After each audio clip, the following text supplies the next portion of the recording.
Assalamu alaikum bandiraɓe hettiyankoɓe ɓiyankoɓe Ayaw Pindi TV bisimilla moon e roɓindu jayndeli moɗon weltare min dañta e kala saaha huccide moon noon kadi min dañiri weltare oɗo subaka altine walla mbiyen talata hande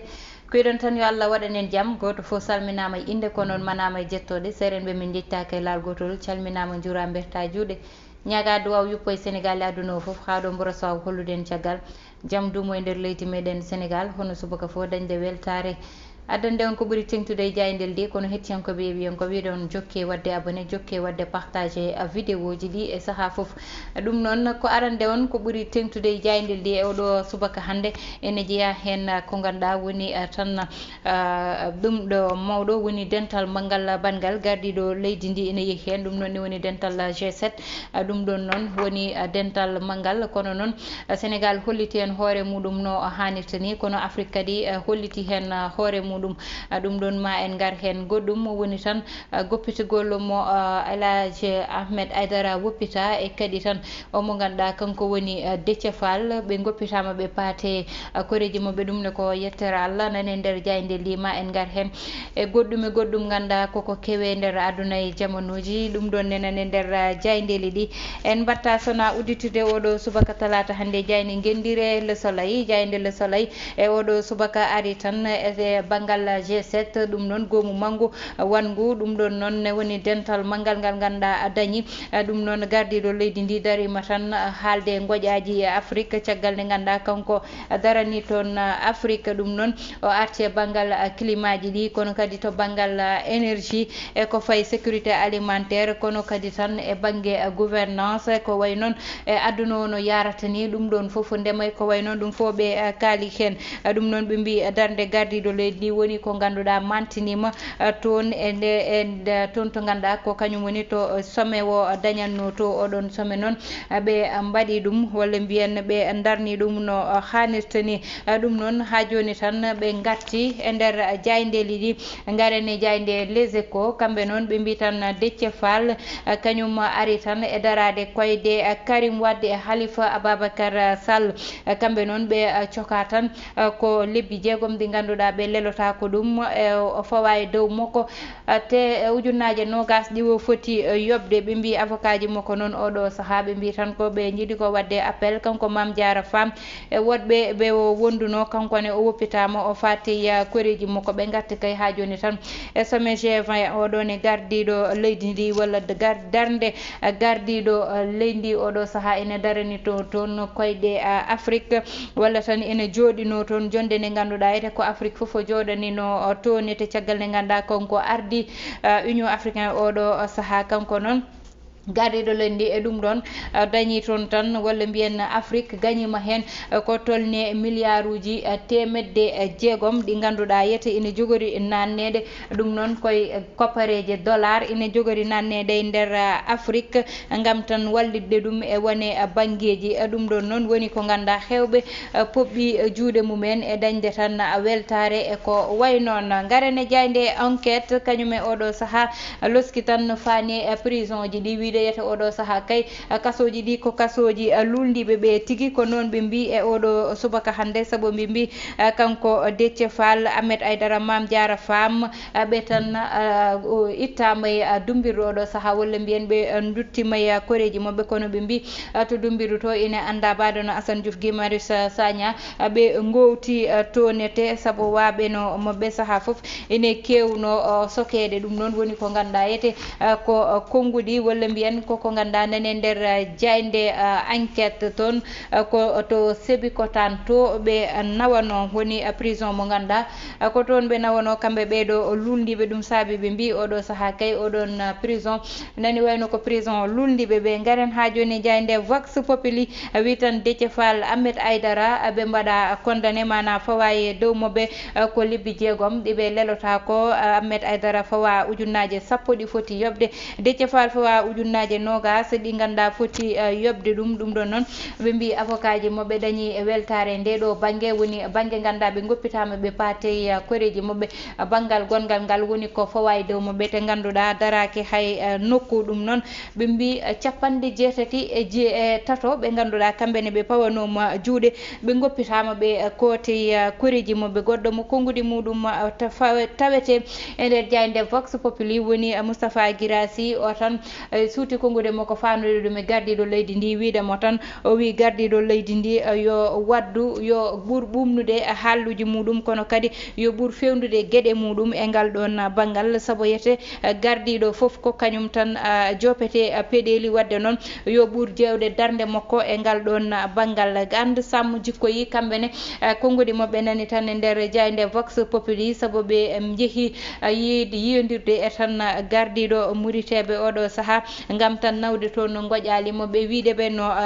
leydi ndi yarata ni welaniɓe hay lawol gotol. Garen ha joni tan e jayde quotidien le quotidien kamɓe noon ɓe mbi sursis ɗo joni woni lawol woni fawi taɓal ɗi oɗon sursis noon ɓe kalta tan ko haala Mame Diarra Fam Elhadji Ahmed Aidara e Déthié Fall caggal nde ganduɗa ɓe goppitama ɓe paate koreji moɓɓe ɓe pawa lebbi 6 ɗi ganduɗa ɓe lelota ko ɗum ko kewi toon to Melilla kañumne tan woni africain ji waraɓe ɗum ɗon ne woni jeeyama e goƴali ganduɗa gardiɗo leydi ndi suuti ɗum toon to G7 to yete ɓe mbi Afrique noon kañumne suuti hen konngol muɗum saabu ko wayni koko ganduɗa yiiɗaki yiide hay lawol gotol ɓiɗɓe Afrique ene mbaɗe ɗe ɗo gueɗe bonɗe. Jayde l'observateur ko hen gareten ko konngudi Amadou Ba tigui nani duumi nder kanko Amadou Ba noon ene anda o wayranoma yiyede oɗo saaha noon o suuti konngudi makko e nder jayde l'observateur o arti hakkude makko e gardiɗo leydi ndi noɓe goniri ni o arti e goƴali leydi ndi kono o arti e législative uji ganduɗa ko hen fanda e wiide makko tan maɓe darono koyɗe no hannirta ni gam Benno Bokk Yakar daña ko yiiɗi ko woni daña folde no hannirta ni. Ara ha joni tan e gardiɗo leydi ndi e sommet G7 oɗon ɓe mbi kay Afrique yilanama place e sommet G20 mo ganduɗa yete ko sommet mawɗo dañowo kañumne te guure ɗe ganduɗa ene jeeya guure ɓurde darede e darade to banggal gonki e gartam ene daro hen ɗum ɗon noon ɓe mbi tan oɗo saaha Afrique naati hen ɗum noon oɗo ɓiɗɗo gorko kañum ko kewno toon to diwan mo UCAD to yete woni université Cheikh Anta Diop mo Dakar kanko ɓiɗɗo gorko oɗo noon ne wiye Maguette Sène o wi tan oɗo ɓiɗɗo gorko mo ganduɗa kanko ne wiyete ko Mohamed Thiam omo dañi tan duuɓi 23 o wi o yiwama laaɓi 8 ɗum koye koyɗe ɗum koye juuɗe ko ganduɗa yete caggal nde ganduɗa mbaɗatno manifestation toon to UCAD to gam hongude booluji ɗum oɗon manifestation kanko guel ɗo cukalel noon mataw o jeeya koye sukaɓe Pastef o wi noon ɗiɗo gañen ndeeli foof o heeɓi ɗum. Garane jayde las kañum ari tan jiiɗon ɗo nate ɗe ganduɗa yete welani yiide ɗum kewi ko toon to Melilla to diwan mo Espagne to ɓe mbi Afrique noon e sommet G20 dañnoɗo o ɓe cuuti hen konngudi moɓɓe ɗum G7 ɓe cuuti hen konngudi moɓɓe gam wiide tan ko wayni kay yoɓe kal hen saabu o yooɗani moƴƴani yiide ɓiɗɓe banni adama waɗede ni e torkinede ɗum ɗon noon yoɓe daro hen no hannirta ni. Ha joni tan ɓe gari e Ahmed Aidara e woppitede woppita faati tan e jinnaɓe muɗum walla mbiyen faati e galle muɗum ɗum ɗon ne jayde nde arti hen e goɗɗum ko ganduɗa yete nani heewi e nder leydi ndi nani e nder jayde las. Garani jayde libération kañum noon saaha foof arata koko ganduɗa yete yimɓe ne jiiɗi andude ɗum walla ene woƴi yimɓeɓe ɗum saabi jayde libération oɗo subaka ko ari ko noon welani nande e noppi saabu guel ɗo cukalel nguel ganduɗa yete ɗum noon kewi ko toon to Thiaroye sur Mer oɗo ɓiɗɗo debbo kanko wi tan ko wondanno e makko ko bammakko e tan mo ganduɗa yete mataw ko ɓi kaw makko walla ɓi gorgol makko aɓe gonde nder galle goto wi noon kanko cukalel ngel won filmaji ganda baaba o ina ƴettanno ina fawa ɗum filmaji ɗi welani yebde banggal debbo e gorko o fawa ɗum tawa yummakko ne jooɗi kanko mo jooɗi kono kadi o wi bammakko sene wonda e makko yummakko ine tina kanko baaba o noon o salimo ko wayni e widemo ko tan guila o rokkiri ɓi ko debbo guila nde no dañani jaam e nder famille makko oɗon ɗum tagui ko tuumaji tan pawaɗe e dow makko kono noon cukalel ngel nde ƴeewa nde kanko baaba o e kay oɗo ɓiɗɗo gorko goɗɗo kañumne o fabɓe pawama juuɗe kanko cukalel ngel noon oɗo saaha mataw tan amoni yette e banggue examen médical uji ganduɗa amo waɗane ɗum walla amo foti waɗane ɗum e ɗeɗo gueɗe bonɗe ɗe ganduɗa yane dow makko ɓe garti kay ha joni e woppitaɓe ɓe woni Ahmed Aidara Déthié Fall e Mame Diarra Fam hodde e koreji mumen garani Diaynde Star coftal ɓalli ko kañum tigui uddata damal e oɗo subaka hande ɓe mbi Sadio toon to diwan mo Bayern to kay o darni toon koyɗe makko yiyama tigui ɗo ha 2025 kanko noon namnaɗo yette hakkille makko woni Ibrahima Traoré ko tan joueur gonnoɗo toon to Bundesliga ɗum noon e tan ɗum ko ganduɗa kañum woni Sily amo heptinano hen o suuti konguɗi makko e wiide tan kanko Sadio Mané omo wawi wonde tigui ballon d'or Afrique kono kadi omo ganduɗa ko kanko woni ha joni tan Mendy kanko omo wawno ƴettude ballon d'or o e hitande ujunnaje ɗiɗi e nogas e goho mo jaltuɗen no ha joni tan o wi Kaba Diawara noon yo woppite hakkille no hannirta ni goɗɗo mo ganduɗa kay suuti konguɗi mum woni Seydou Sané mo ganduɗa yete kamɓe keedi to banggal Casa Sport ɓe mbi préparatif uji Casa Sport waɗi e tan match uji mabɓe ɓe dañi foof soɓe ƴeewi e banggal koppareje ne timmi million ngaji 300 million ngaji ɗi ganduɗa yete ɓe nanni ɗum hen gam tan wawde wadde préparé gueɗe mabɓe no hannirta ni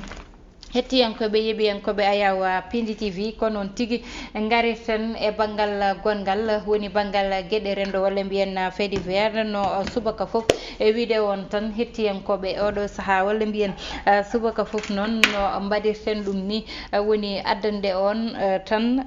banggal gueɗe rendo walla mbiyen fait divers meɗen ko konguɗi moɗon wonata ko yiyande moɗon wonata caggal nde min gaddi namdal ngal ganduɗa amin namno mon ɗum so gasirde émission o gaddon jaabowol onon ɓe ganda ko onon goni yeeɓiyankoɓe hettiyankoɓe Ayaw Pindi TV noon tigui hettiyankoɓe addande on tan ko ganduɗa woni miijoli moɗon ndiɗon miijoli noon yaaji saabu hande yeehi ha tolni mata bay 80 commentaire uji ganduɗa addama e nder tan Ayaw moɗon Pindi TV kono kadi e nder émission moɗon goto foof addi yiyande muɗum kono no mbiyeten saaha foof mo suɓaka foof wona taw miijo ma ala fayida ala ko tan en mbawa haldude foof miijoji ɗi foof ene anda ene yaaji ɗum tagui en cuɓoto hen ñande foof tan woda ɗi cuɓiɗen garen hen goɗɗi ɗi kadi paɗa ha ñalawma goɗɗo so Allahu lamɗo jaaɓi ɗum noon hanki namdal ngal wonno yete ceerle ɗe ko tolni 300 ceerle e ñalawma goto eko rewi ɗum ɗon wonno namdal ngal holko saabi ɗum e holko addata ɗeɗo gueɗe ɗe ganduɗa yete kay welani nande e noppi ɗum ɗon noon en mbatta sona arde e jaabowol woni hen e yeeɓiyankoɓe hettiyankoɓe o noon wiyete tan ko Bocar Sall kanko Bocar Sall noon woni koto ISEP mo Matam o woni konguɗi makko kay kankone ko konguɗi badde fayida no konguɗi heddiɓe ɓe ni ɗum noon kanko Bocar o wi tan ko oɗo saaha yete ko yidde e ko way noon ko kañum woni mataw ko ɓuuri mankude e hakkude yiɗodirɓe ɗiɗoɓe te kadi ko ɓuuri hen hewde e tan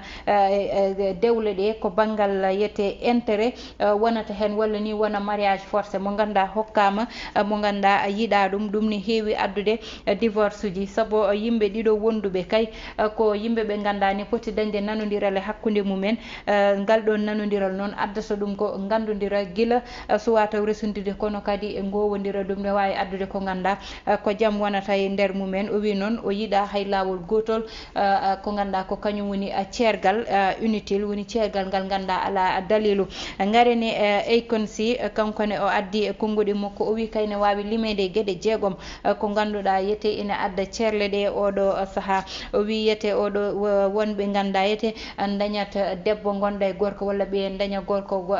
gonda worɓe woɗɓe. O wi ɗum ɗon ne wawi wonde ko ganduɗa ene wawi addude ceerle. O wiyete neɗɗo mo ganduɗa miijoto tan ko hoore muɗum banggal égoïsme miijoto tan ko hoore muɗum ɗum ne wawi addude ceergal hakkude yimɓe ɗiɗo. O wiyete comportement mo ganduɗa neɗɗo an jitta tan ko wadde saaha foof ko ganduɗa ko miijotoɗa ko gueɗe ma ɓuuri wonde dow. O wi e yimɓe ɗiɗo ɓe ganduɗa ne wondi goto foof ne foti miijade goɗɗo. O wi ɗum ɗon ne wawi addude caɗele. O wi kadi ko fayi e yimɓe ɗiɗo ɓe ganduɗa jiiɗani jikkuji jiiɗa wondude. O wi ha joni ɗum nene wawi addude caɗele ha yimɓe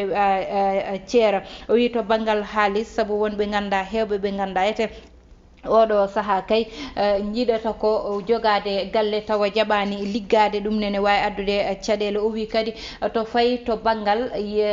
ko wayno esiraɓe ɓe e ƴeekiraɓe kadi o wi ɗum ɗon gonkiki so welani ɗum nene wawi addude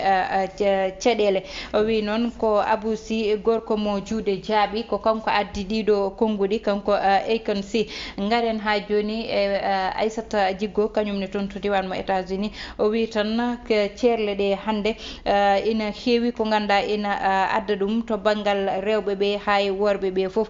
saabu hande o wi ko heewi ko e yiyande makko woni tan muñal ngal e gilli ɗi koko manki e nder tan yiiɗodirɓe ɗiɗo ɓe walla ɗiɗo wonduɓe ɓe. Saabu o wi wonɓe ganduɗa ko jawdi desirta debbo te jawdi wona ko ganduɗa ina daari walla ina ñiiɓi. Saabu o wi ko dañal daraki koko ɓaari ɗum ɗon noon koko ganduɗa saaha foof ne wawi gasde ɗum ɗon foof ne wawi ko gandu ne wawi wonde ko addata caɗele ceerle ɗe. Kanko Elhaji Ba kanko wi ko o yiiɗa hay lawol gotol ko faye divorce saabu ceergal moƴƴani. Kanko Elhaji Ba noon o wiyete ko ɓuuri hen dal woni yimɓe ɗiɗo ɓe yoɗan nanodiral hakkude mumen saabu ne wawi addude ko wallata ɗumen ha dewgal ngal ɗon duumo. Kanko Mamadou Ba gorko mo Boulel o wi tan ceergal hakkude debbo e gorko inay rewɓe ɓe inay worɓe ɓe kono noon o wi rewɓe ɓe ina pawa e worɓe ɓe ko ganduɗa mbawa ɗum ko noon kadi dañiri worɓe ɓe ganduɗa ina ndesa rewɓe tawa jogota ko ɗumen jogogal no hannirta ni. ɗum ɗon ne ko probléme mo ganduɗa hande ne wawi addude caɗele ha yimɓe ɗiɗo ceera. Wi kanko Amadou Diop yiɗa ñebbe oɗo noon o wi tan ko ɗo joni yiyete ceerle ɗe keewi kono noon wona ko ganduɗa ko ɓuural saabu yete ɗo joni o wi ko dewle ɗe ɗaɗi muɗum goni ko natti darade. O wi dewle joni ngala ɗaɗi ko ɗum saabi ceerle ɗe ina heewi dañde. ɗum ko yiɗa ñebbe oɗo kañum wi noon ko way noon ne wawi famede tigui saabu ceerle hande e jamanu mo tolniɗen o so yeehi ha wiyama 300 e ñalawma goto ne foti ƴewtede e banggue rewɓe ɓe banggue worɓe ɓe foof ne foti ƴewtede goto fo ƴewto hoore muɗum. Saabu ala chance debbo joɗade resaka walla gorko joɗade resani kono goto fo yo woppat hakkille keddiɗo o ɗum ɗon ne wawi wonde ko wallitta e banggue debbo walla e banggue gorko e kadi ko ganduɗa kañum woni communication woni yewtere hakkude debbo e gorko. Saabu ɗo yewtere ala nanodiral bawgal dañde ɗon il faut rewɓe ɓe ne keeɗo worɓe ɓe kono worɓe ɓe kadi yo ɓuur heɗade rewɓe ɓe e haala mumen hoto ƴewtan ni metti ƴiƴam walla ni heewi haala saabu kalowo foof wonko dañi ko haalata heeɗo ɗum ha para ko haalata ko gadda jabawol ma jewon no dañirɗon nanodiral terrain d'entente. So tawi ko jikkuji poɗɗi bayleɗi yo debbo waylo yo gorko waylo kono haade ɗum ma goto fo jaaɓa e nder jikkuji muɗum won jikku mo ganduɗa ete ina foti waylude ɗum kono so neɗɗo nanggui min somi nanggui nangi no mbami ni ko noon tan ponmi waade mi jeemata waylade gorko woni so nangi no wayni ko noon tan foti waade kañum ne jaɓata waylade yo Allah waɗan en jaam danda en e ceerle ɗe kono wadda ɓerɗe ɗe hettiyankoɓe yiɓiyankoɓe noon min tottita wonade janggo kono haaɗe nden namdal ngal woni manifestation mo ganduɗa ina yiiɗi dañde ɗo e nder leydi meɗen Sénégal lulliɓe mbine darna ɗum beele kay ina foti waɗede tan woppede ɓe mbaɗe autorisé ɓe mbaɗa oɗon manifestation